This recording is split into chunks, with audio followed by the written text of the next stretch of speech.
Alright mga kamas, so wala nang patumpik-tumpik pa. Kitang-kita nyo naman sa thumbnail natin na meron tayong iba-bike check ngayon mga kamas na isa sa budget MTB para ngayong Christmas mga kamas na si Wuog 30.5 mga kamas. So yung 30.5 mga kamas is, ewan ko kung ayun yung model niya, pero ito yung brand niya mga kamas, is Wuog 30.5 siguro. Ayun yung laki nung seat tube niya mga kamas. So alamin natin pa yung ibang specs niya. Hydraulic nga ito mga kamas. And kung excited na kayo, and excited na rin ako mga kamas. So syempre huwag nyo kalimutan mag-subscribe, like and share, and click the bell icon mga kamas. So umpisahan na natin sa specs. Alright mga kamas, so ito na si Wuog. Ayan, Wuog, ito yung brand niya. Hindi pa siya ganun kakilala mga kamas, pero mas maganda, kakaiba ka. Lalo na ngayong Christmas mga kamas. Ayan. So yung frame size mga kamas is medium size. Ayan. Yung type niya mga kamas is glossy type. Alright, ayan, glossy type siya na naghahalo yung color combination niya mga kamas, which is yung red, etong metallic black mga kamas, and etong white dito sa may brand niya. So ayan, ayun yung naghahalo mga kamas, and glossy type nga siya na ito yung Wuog na color white. Sa top tube is wala kang mababasa dito. May style lang siya ng arrow pa ganyan, and parang X dito, and medyo pababa siya mga kamas. Okay. Sa welding, hindi siya ganun ka-smooth weld mga kamas. Kita yung welding niya, pero maayos naman yung pagkaka-welding niya. Ayan. Alright. Sa frame, may nakaabang na lagay ng battle gauge. Ang tanging naka-indicate lang dito is etong 30.5 nga dito, tsaka dito sa may kabila mga kamas. So yung 30.5, di ko sure kung ito ba yung model mga kamas, or ito yung laki netong seat tube. Ayan o, medyo malaki talaga yung seat tube niya, pero mamaya papakita ko yung seat post niya kung gaano kalaki. Pero parang 27 lang to something, yung laki nito. Pero yung laki taba talaga nung seat tube niya mga kamas. Alright, so yung frame niya pala mga kamas is alloy frame. Alright, so ayan. So ayun yung geometry ng frame. Maganda rin, may style pag ganun.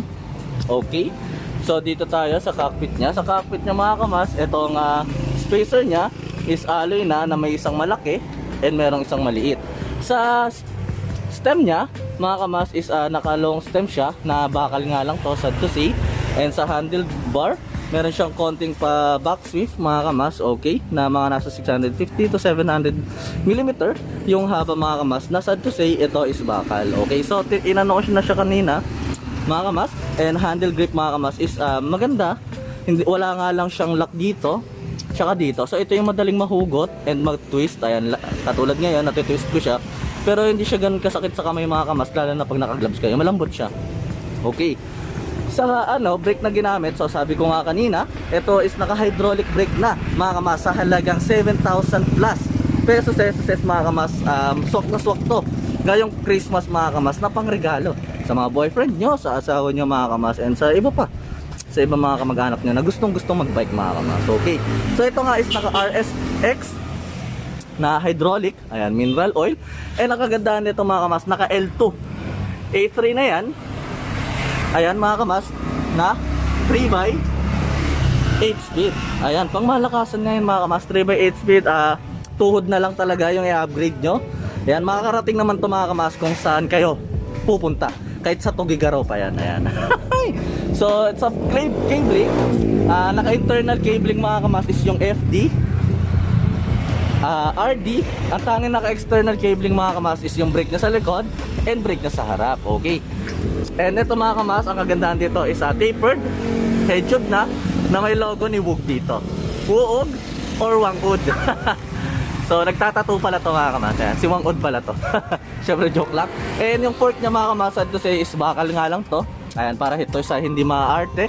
Eh, naka manual fork na to na may one click and preload na mga kamas. Okay, so yung fork na ginamit mga kamas is Wuog na rin. Ayan, yung gulong mga kamas is ayan, walang brand na nakalagay. So wala tong pagkakakilanlan, wala tong birth certificate mga kamas. Ayan, so hindi pa to nabibinyagan. Ayan So ito is 27.5 yung laki ng gulong, and 2.125 yung taba.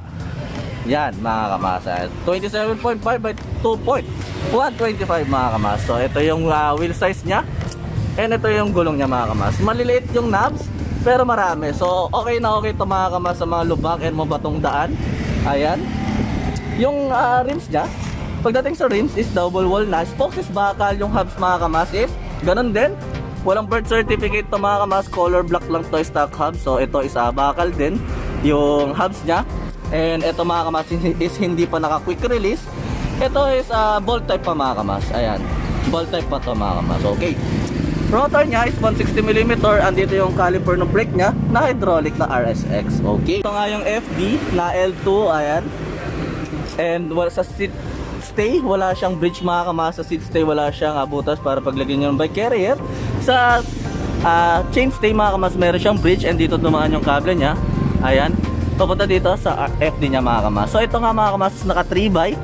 Ayan, naka bush guard. Bakal nga lang tong crank arm. Okay. And dito dumaan yung sa chain stay yung cable nya, papunta dito sa RD nya na L2. Ayan, L2A3. Yung pulley nya is saktuhan. Removable RD hanger, maganda to. Kaso ito mga kamas is bolt type pa. Okay, dito pala is seal bearing at square tapered mga kamas. Nakalimutan kong banggitin. And ito yung cogs nya mga kamas, 1, 2, 3, 4, 5, 6, 7, 8. So ito nga mga kamas, naka 3x8 speed na made by Shimeng FL mga kamas, na 11 to 2080. Ayan, alam ko 11 to 2080 to. Ayan, nakita ko na rin to kanina eh. Ayan, 11 to 2080. Hindi pa siya kaset mga kamas, threaded type pa. Okay, tunog tunog pandemic. Okay, seat stay is malinis. Okay, malaki pa yung space dito. Wheel set is same lang dun sa harap mga kamas. Kagandahan ng caliper ng brake nya is nandito mga kamas. Ayan, nakapasok dito, which is ay ngayon pinaka goods kasi nandito mga kamas. Okay, hindi pa to quick release dito. So bolt type pa sila parehas, harap likod. Andito yung rotor nya is 160mm. May side stand na rin nakasama. Dito sa may seat clamp is quick release mga kamas. And nasa 27.2 yung haba ay taba na itong seat post. Eh nasa 350mm yung haba. Pedal nya is plastic, may reflect. Alright mga kamas, so tara samahan nyo ako, timbangin natin si Muog or Wangod na nagtatato na budget hydraulic MTB mga kamas. 1, 2, 3, let's go! Alright, ayan. Ayan, nag-lock agad siya mga kamas. Okay, medyo mabigat talaga siya dahil marami siyang bakal-bakal mga kamas. 15.23 kg mga kamas. Pero kung di naman kayo maarte mga kamas, solid na talaga to. Okay mga kamas, so ayun yung timbang. And kung magkano nga ba to, and available ito mga kamas kay Budget Bikes Cavite. And meron din sila mga kamas sa Shopee page para kung nasa malayo kayo.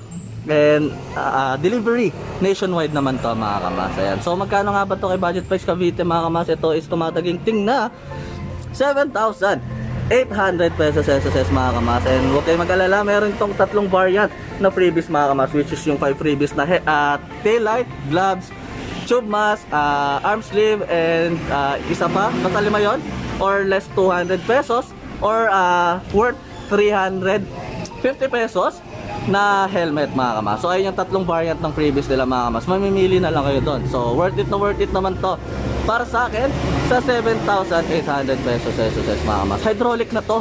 Ayan. So tuhod na lang yung i-upgrade nyo and makakarating naman na kayo mga kamas sa inyo paroroonan mga kamas. So ayan, hanggang dito na lang ang ating bike check dito. Quick bike check lang dito kay Woog 30.5 na si Wangod mga kamas. Nagtatato to. So ayan mga kamas, don't forget to like, share, subscribe, and click the bell icon para mas updated kayo sa ating mga susunod na ibabike check mga kamas. So God bless everyone, always wear your helmet and obey traffic rules. Yun lang. Peace.